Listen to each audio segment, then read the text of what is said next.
Switching it up.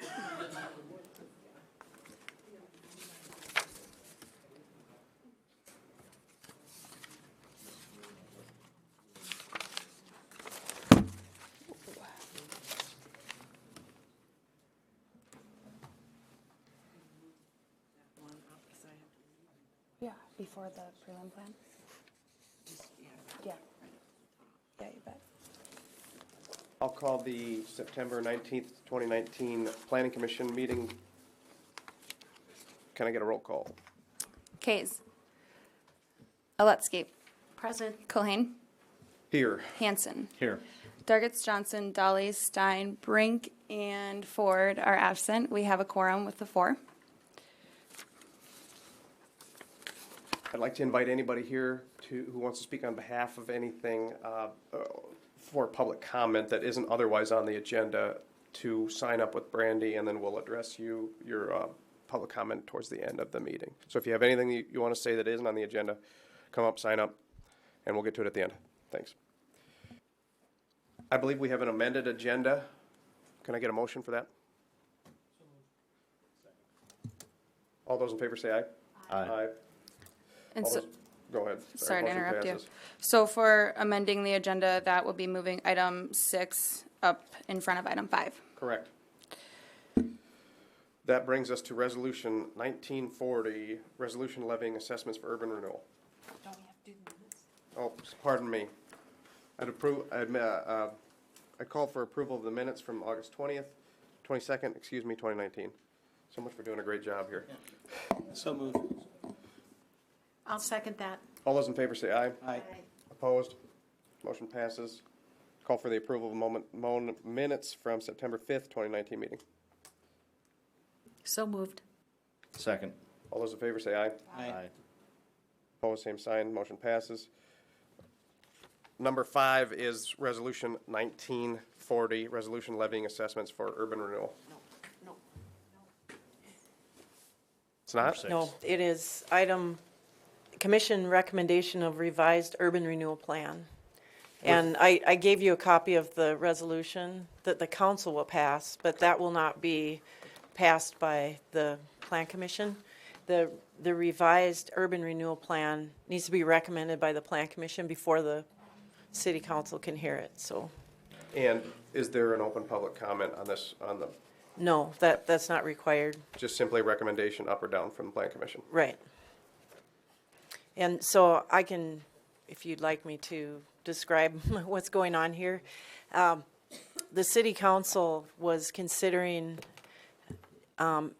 reinstituting the urban renewal assessment, which is an annual fee which can be charged in the urban renewal district.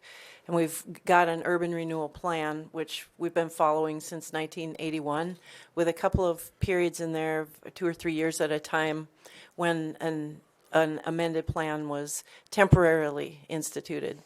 But when those temporary ones went away, we went back to the original plan. And so they had the public hearing for the resolution, which I showed you, and sorry, that was confusing, but Resolution 1940 came up for the city council at the last meeting in August. And there was a public hearing, and the public made some comments that they didn't like the existing plan, and they wanted to see a revision to the plan. So the council deferred action on the resolution to the first meeting in October to give time to look at revising the plan.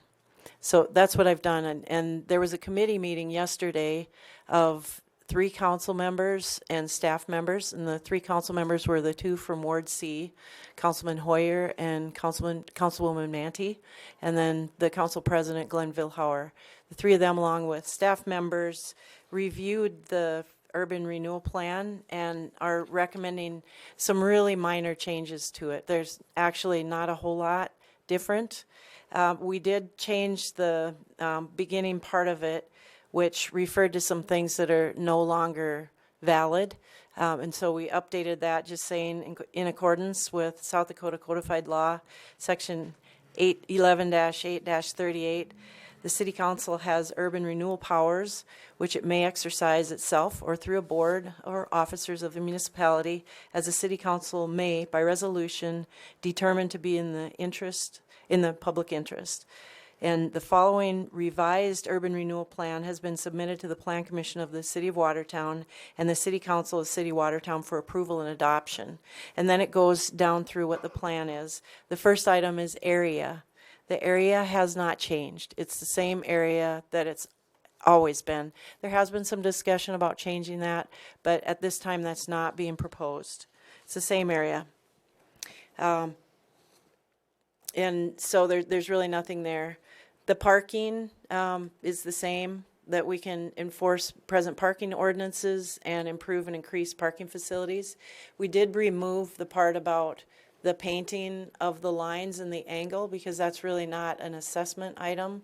That's a maintenance item, and there's really no fee associated with that. It's just confusing, so we took it out. Then item 3 is public areas. Those are the same, except that item D was added: construct a city park with public gathering space for all seasons. And the committee felt that we really didn't need to add that, because we already had in the plan to create park-like settings. But the public perception was that that might not be the same thing as a park. So we just went ahead and made it explicit. Constructing a park with public gathering space for all seasons is an option in this plan. Then walkways, that's the same. And then there is a change to the assessment amount. That was dramatically reduced, almost cut in half. And that's now 0.2%, where it was 0.5% or 0.5%. So the actual assessment that the city was intending to pass was less than that, was 0.375 in the resolution, but the plan said 0.5%, and we felt that should be cleaned up. So we think that the members of the Urban Renewal District will appreciate that their annual assessment is lower. Then the reason that we chose that amount is that we would like to build a park with money that is shared, not just coming from the Urban Renewal District, but coming from multiple different sources, and that the urban renewal fee would be a small part of that. So this would collect $30,000 to $40,000 a year, and over time, we think the park is probably going to cost $2 million, and it would take a long time for that urban renewal fee to amount to enough to pay for the park in itself. So it isn't going to be paid entirely by that.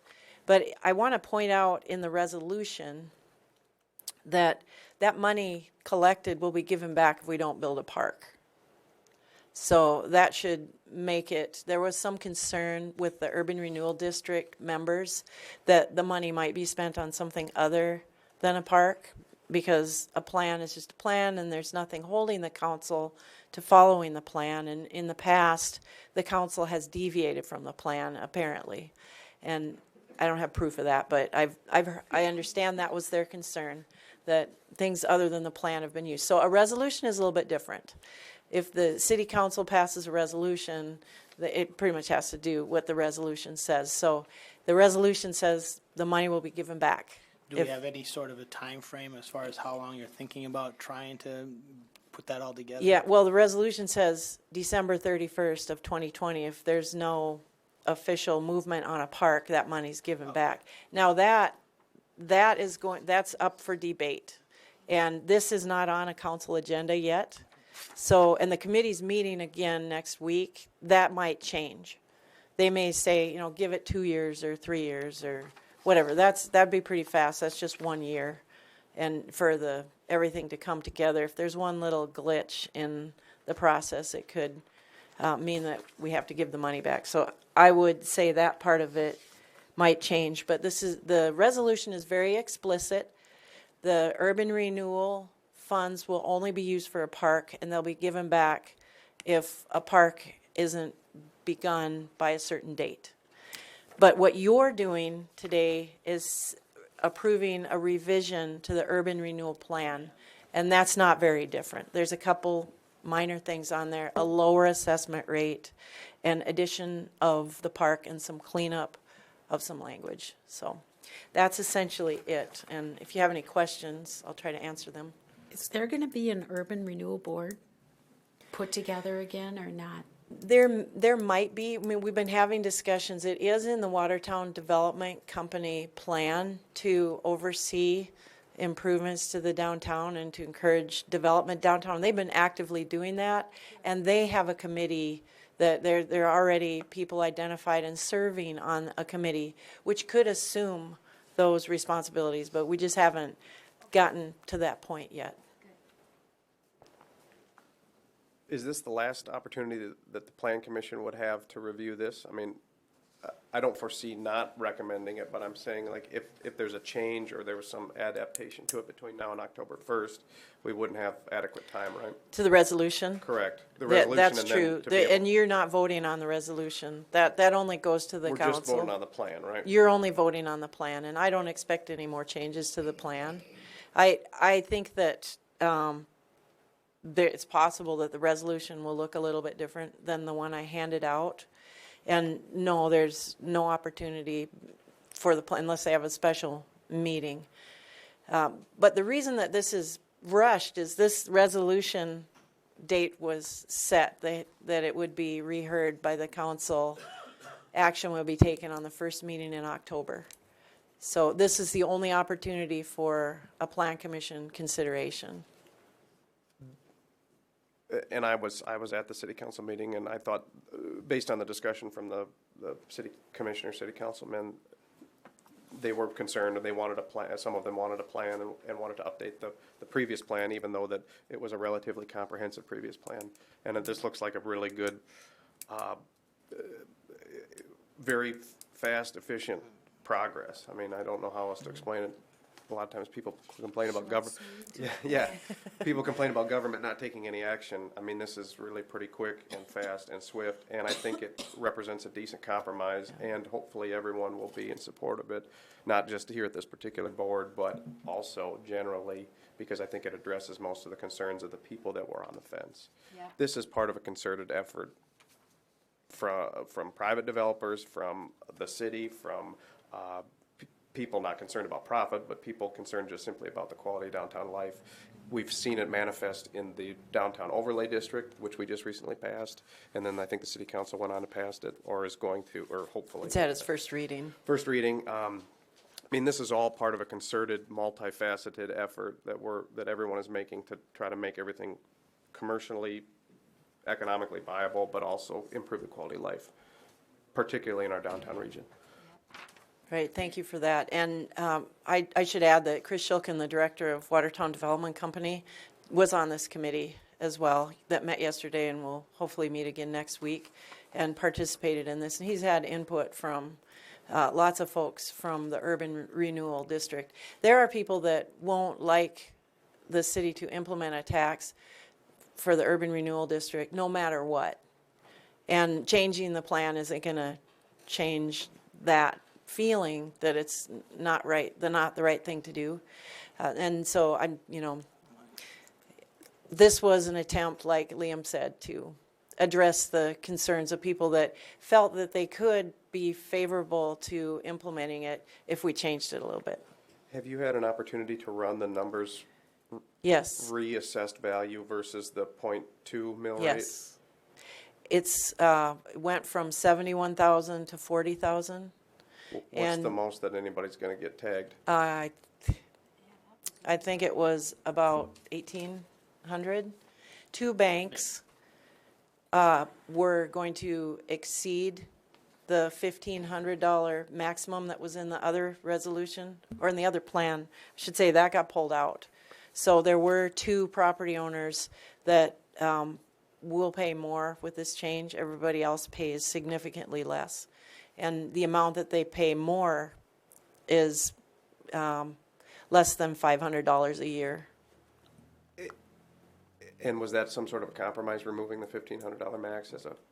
It was, but it seemed unfair that you would have a relatively small business paying the same as a very large business because you're maxing out, you know, So for instance, a large-scale. A bank. A bank, a large-scale development, once the assessment is brought up to today's today's rate, so.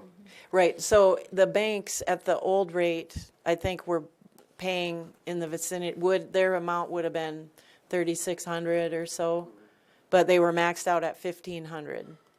So they were paying quite a bit less than their fair share according to the assessment. So this just equalizes it, so everybody's paying the same amount. That was the only thing that jumped out at me. I just wanted to make sure that. Yeah, well, that's a good question.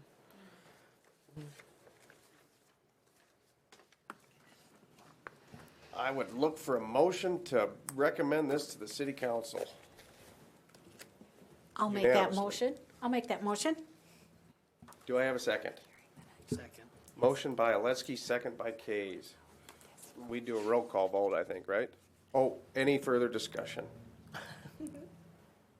I would only add that I hope that we unanimously approve this and sort of continue the momentum at the October 1st meeting.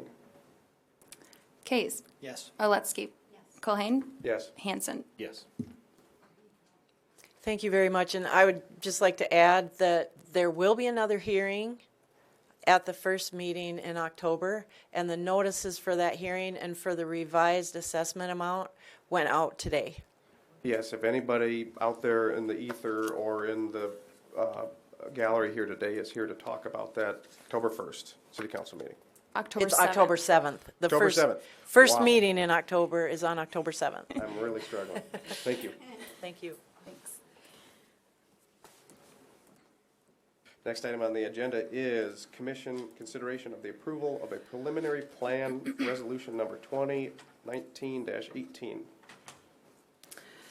Okay, thank you, Liam. So this is the preliminary plan of the Lakes of Willow Creek, which is on the northeast side of Watertown, just north of Willow Creek Drive and south of 3rd Street, or 3rd Ave, sorry. And then 31st Street northeast is to the east as well. I can zoom out here on the GIS. It's approximately a quarter section. And if you guys notice this area from prior development, this was the Stromseth East Side Edition. So there are portions of it that's already platted, annexed, and zoned. This preliminary plan would be basically changing what was there. I mean, some of the street configuration will be the same, but they're doing a combination of residential, and that'll include single-family and multifamily residential zoning districts, and then commercial, C3 highway commercial. And then hoping that we get a mixed-use district in our ordinance that they can utilize as well. That will also be implemented. You'll notice there with that map, a portion of it is within the Gateway Overlay District. So they'll adhere to that. I guess as far as our ordinance requirements, they've met everything. We've been working on this development since September of 2018. So we went through multiple renditions and feel that this is acceptable and meeting all of our city requirements. So with that, I can answer any questions. What did you decide on the long-range need for improvements of 31st Street to the north where their property butts? So that, when they plat any adjacent property to 31st Street, they will sign a waiver of right to protest, and then we'll address it at that time if, you know, whatever happens with the future, and when that adjacent property to the east of 31st is, if it's ever annexed and zoned and redeveloped. Is that going to be spread out through the entire development or only those lots that are adjacent to 31st Street? That, I think, it's hard to tell right now just because I don't know how they're going to go about platting it. I mean, we have the phasing in the preliminary plan, but I think that we would address that at the time and hopefully, Do you understand the reason for my Yes. question is if I've got 7 landowners that are going to ask to pay the whole stretch of that, or are we gonna put it against the entire development?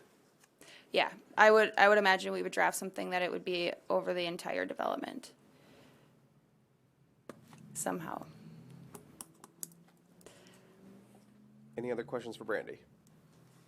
With that, I'll open the public hearing. Is there anybody to speak on behalf or against this resolution?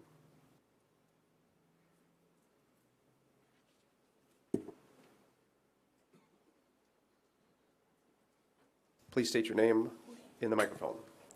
Jamie Andrews with J&J Land Sales. Like Brandy said, as far as phasing goes, we're really just looking to bring in the south phase, which is the commercial end of it. It'll be probably several years down the road before we get into the north end. We have a lot of work to do in the south end and so forth. So we're not looking to bring a bunch of residential at the moment to compete with our other lots on the north side of town. So I would guess that it would be a minimum of potentially 10 years before we'd look at doing anything north.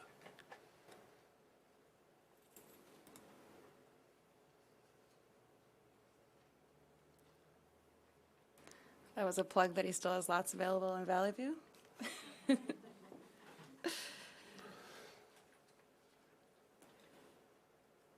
And as far as when you guys are talking about the 31st Street, are you looking to just assess us or Question is what are the assurances to the city that 31st Street will be developed to the standards it needs to be if it's going to be a collector street?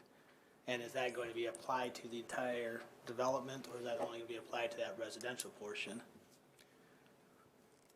That was my question.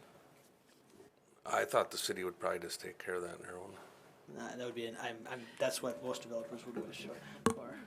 The, another example would be adjacent to the Valley View addition where Second Street, city did build that, and then when it was annexed and zoned, then we had the cost recovery for the portion of what that street would be as a local street, but because it's a collector, then the city does pay for the oversizing. So we'd have to draft something similar to that. But then and I see your concern though, so that it's not put on one individual landowner if the property is conveyed. The entire development will eventually have an impact on that section of 31st Street. So Yes. That's just my question. The other one was, could you turn up the zoning, proposed zoning layer? You want on the actual prelim plan? The whole development. The hatched is. I can't read it. Would you- I'll pull up the prelim plan.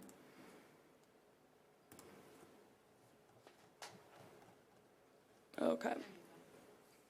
And this is not oriented to the north yet.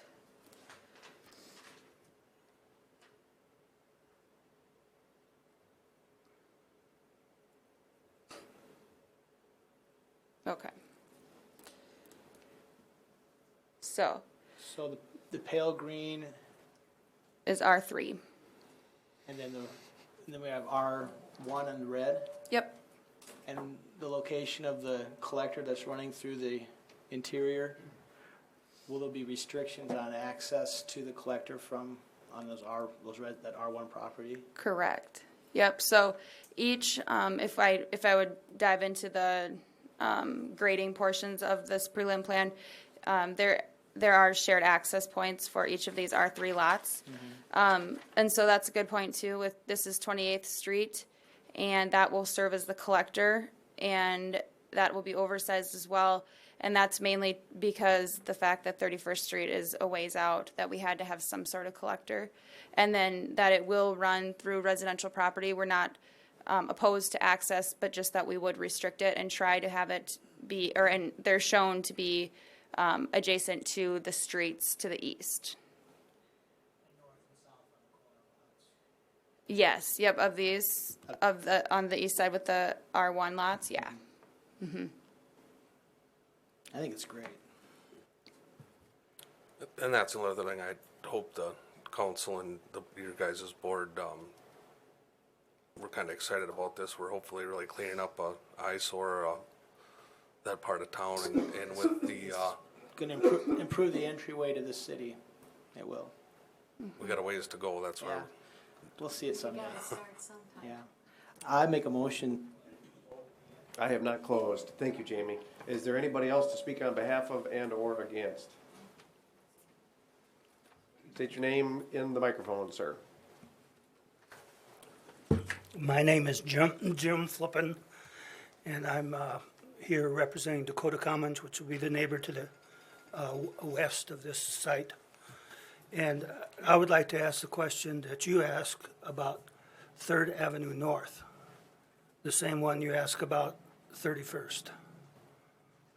So, that will be the same situation, but Third Avenue Northeast is actually proposed to be one of the last phases, so in 2038.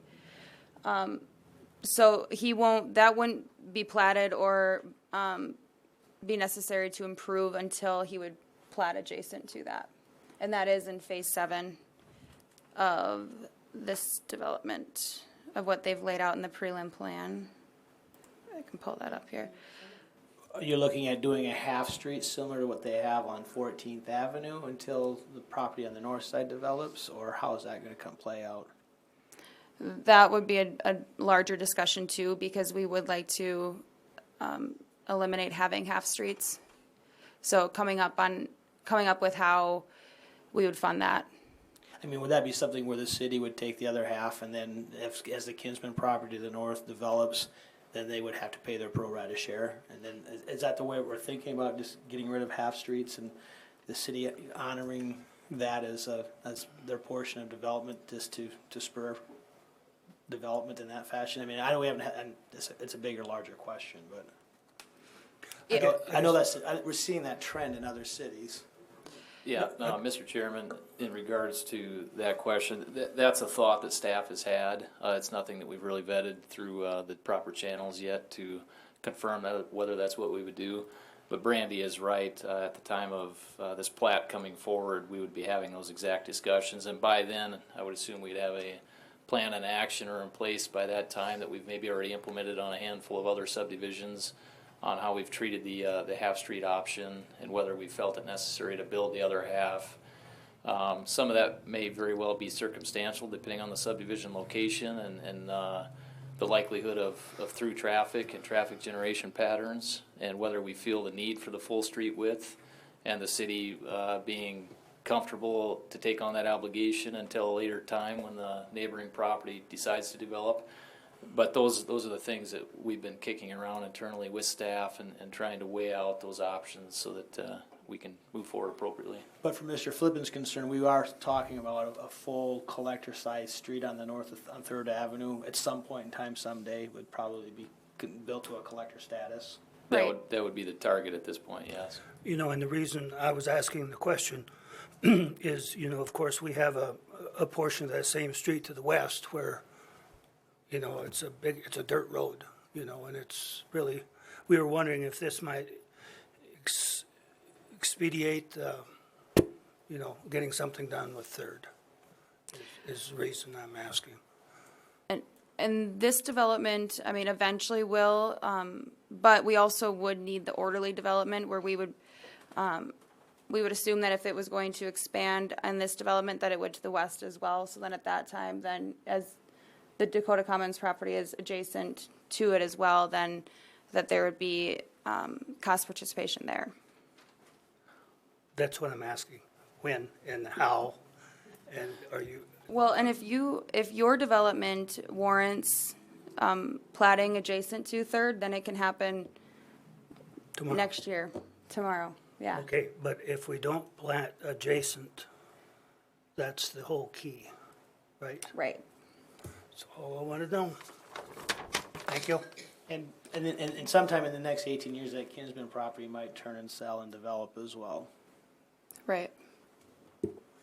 I thought that 18 years ago, the property to the west too, but it hadn't happened. Thank you, Jumping Jim.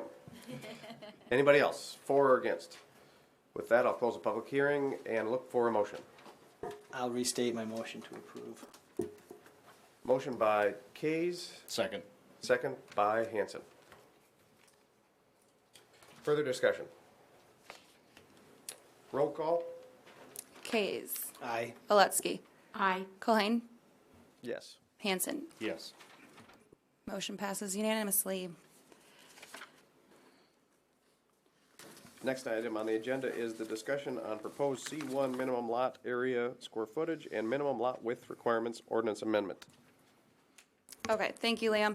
So we talked about this at the last Plan Commission meeting, and I do have a proposal of what a ordinance amendment could be to come before you guys and fix the issue of the small properties downtown that do not meet our current requirements of a 10,000 square foot minimum lot size for the C1 community commercial district. So through our discussion at the last meeting, where I believe we landed on and what makes sense is that previously there was a non-applicable minimum lot width. So if we change that and have that be 25 feet, which is what any previous, I guess, platted lot, that's what used to be allowable. So that is what you see with a lot of properties downtown today. And then as far as the minimum lot area, right, currently it's 10,000 square feet, as I stated. But I would propose that we would change that to be non-applicable, or that we say a minimum of 625 square feet. And now with all of the properties downtown, there would only be 2 properties, and I'll say parcels, that's what they are. They're not lots and whatnot. So there's only 2 parcels that would not conform to that. And hopefully at the time of any redevelopment there, that they would be able to be conjoined with other properties to be conforming. And the 625 comes from a 25 by 25 foot lot. So we can either do that or NA, whatever you guys suggest. Did you also, last time we also were talking about having access to a street, did we do anything with that in here, or did we have to do anything? Because I know you were saying that there'd been some parcels or plats that have been subdivided that didn't have access to a public street. We had a Oh, right. So where did we land on that? That we wouldn't plat unless they had access to, and the alley is, gosh, now I'm going to go back and forth on Is Midway considered this. an alley, or is that considered a street? Which one? Midway? That is an alley. So we would not plat a lot that did not have frontage to a public right-of-way, which the alley would be sufficient. Okay. But the alley is considered sufficient? And we might have taken it further. I'll let Heath answer this one. So if what I said doesn't match what he says. No, this is a good discussion to have, Mr. Chairman, if I may. The way the regulation reads right now under 21-6201 is that all lots created after the effective date of this ordinance shall front upon a public street or an approved private street, and no building shall hereafter be erected or constructed except on such a lot. I would contend that from an orderly development by way of addressing that public street should be an addressed public name street, which would exclude an alley for that reason. Now I can see where one could interpret this current language and call an alley a public street because it is public right of way, but it is not a named street. So when it comes to the addressing component, you could also infer from this language that it should be on a street that's named for addressing purposes.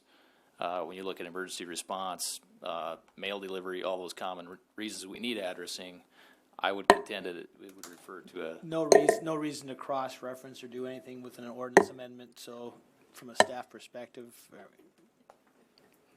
I'm just curious. We could clarify it.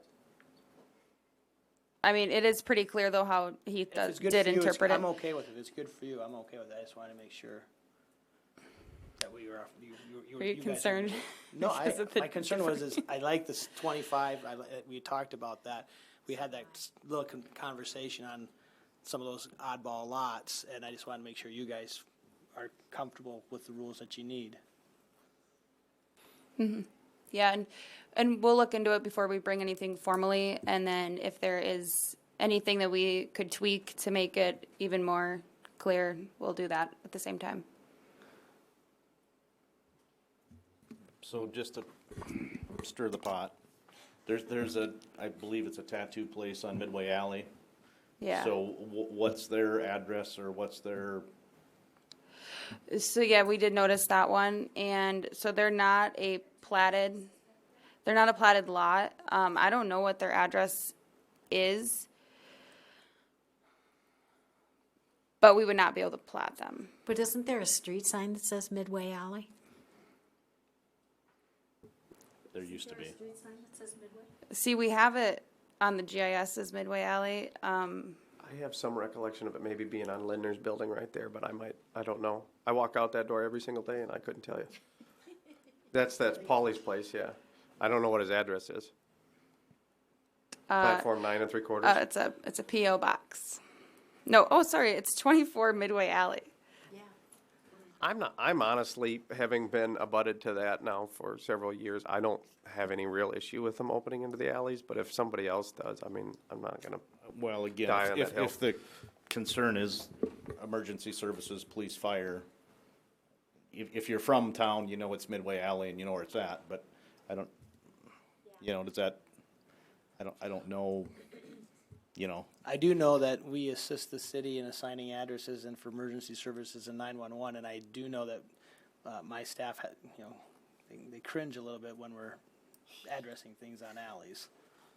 Yeah, and I would agree with that statement, Commissioner Kays. And, we do have, as in this case, a named alley. And, that's the nature of what exists out there now, and addressing off that named alley, is probably nothing that staff would recommend that we take away. I mean, it's there, it's named, it's addressed off of that named alley. But moving forward, I would say it would be not customary to name all the alleys in town and start addressing off those named alleys. In moving in that direction, I would advise against that. If we can only think of one between all of us, we don't want 10 in 3 years. Precise. Okay, what do we do with, I know there's maybe 3 or 4 houses that are alley accessed and they're just called half. No, I'm just saying, just this one, but for a, I think that they might have been because they didn't probably leave enough numbers in between. That's why they end up putting the half. The history of a lot of those lots where you had a lot of 2 houses built on a single lot, and so the lot was sold given off one, one and then they house. sold off the other one, so they called it a half. but either way. I was just Or it was a wondering mother-in-law to house or be- something like that. I'm gonna call it to order here. Is there any more discussion on the minimum lot size in C1 district? Not that I have. So we still could, we can still hear this on October 10th. So I'll get a public notice sent out. It won't be the customary Saturday, it'll be on Monday. Thank you, and my apologies. I just want to go fishing. Yeah, Next Mr. item on the agenda, Gloria, you're up. Discussion on communal living ordinance amendment, Okay, so this one, or maybe not. Go ahead. no, you said Gloria. So Gloria is a part of this discussion, but I'll introduce it here. So with her situation in the Grant School, we're looking at implementing a communal living ordinance amendment and having that added to the definitions, because right now we only have a family, which is defined, and here, I'll pull that up. I got that. Maybe. Okay, so the family is defined that not more than 3 unrelated people by blood can live, or sorry, not more than, it is 3, and there's 4 in the R3 district. That not more than 3 unrelated people can live in one dwelling unit. So we also made reference in this definition to sororities and fraternities, which is another sideline topic, but we didn't have that defined. So then with bringing this forward, we would also add a definition for a fraternity or sorority, which would be, and you guys can read this, but basically it's a building that 5 members are a group of more than 5 members can live in, but they have to be registered with the national or international organization or society. So then that would be something that we would allow, not in the R1 district. We want to protect the single-family residential district as much as possible, but we would allow it in the R2. And then, which in turn would be allowed in the R3. Same with the communal living definition that we looked into, and there was, we had an internal staff meeting where we threw some ideas around, let me find, if I can, okay, it's up here. So then the definition for communal living would be a building or place other than a fraternity or sorority house where a group of 4 or more persons, but no more than 6 persons, not related by blood or law, living together and maintaining a common dwelling unit. So this definition would be allowed as a conditional use in the R2 single-family attached district. And then we would leave out the R1 or the R1C just to protect that. But so basically, we're allowing what an R3 multifamily residential district would allow right now. You can have up to 4 unrelated people. So then this communal living, if you would come in and you would get this conditional use, then you could have between 1 and 6 people living there. But you could go up to 6 instead of 4. So this would be more like a boarding house? Similar. Don't we have a boarding house on Kemp Avenue across the street from Erickson's convenience store? 1 or 2 there?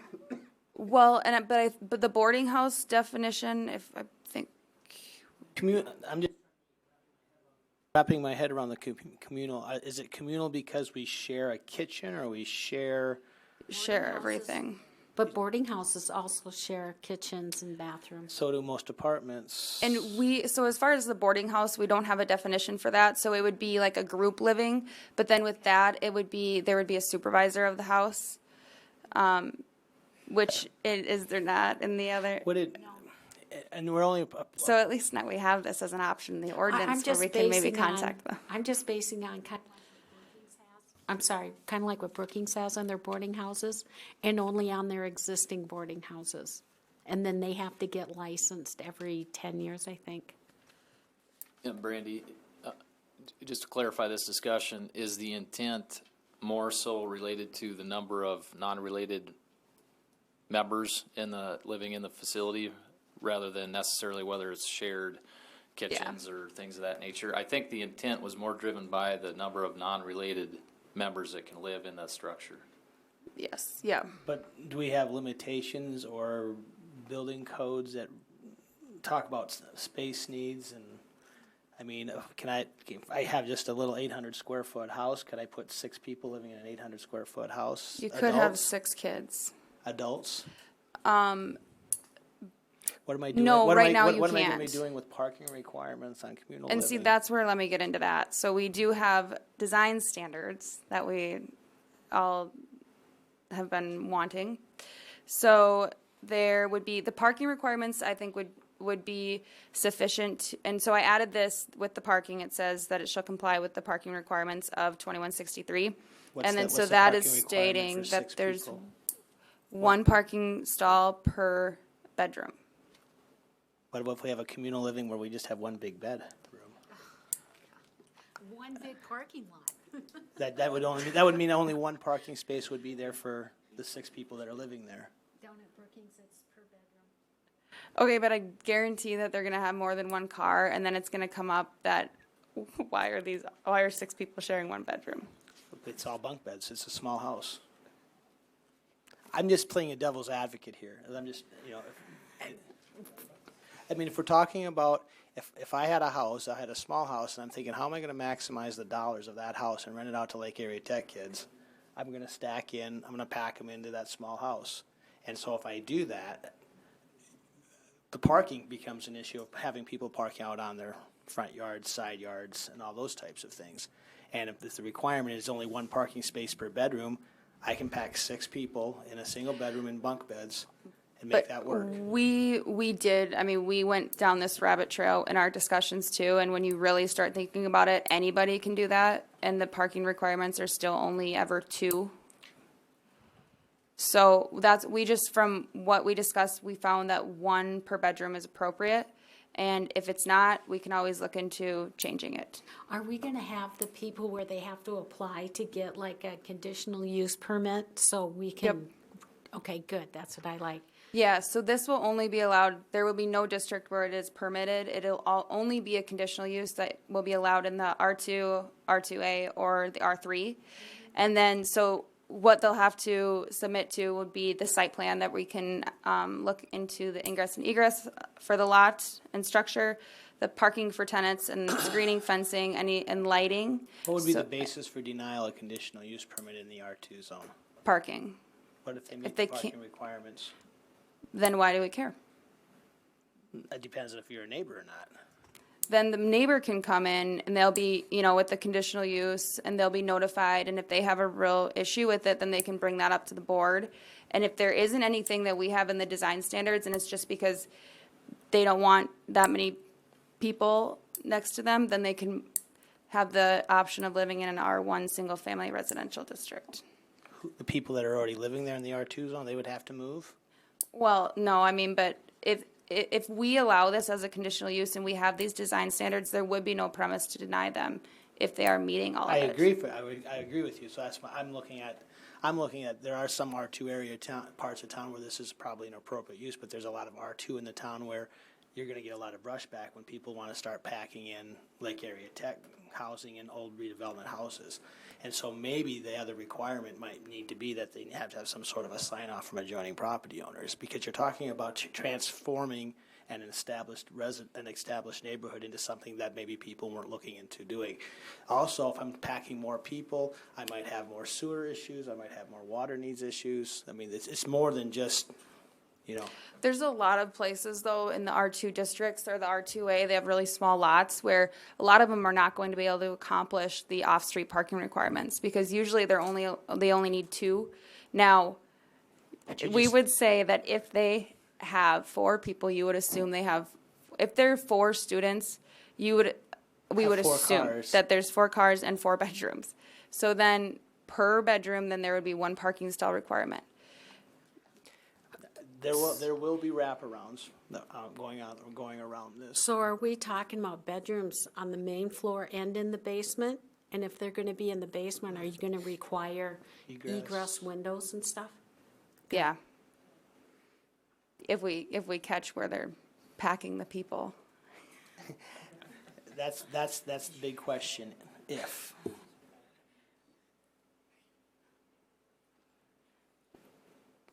I guess my question is, are we trying to create something that's citywide to accommodate maybe a single use that needs something?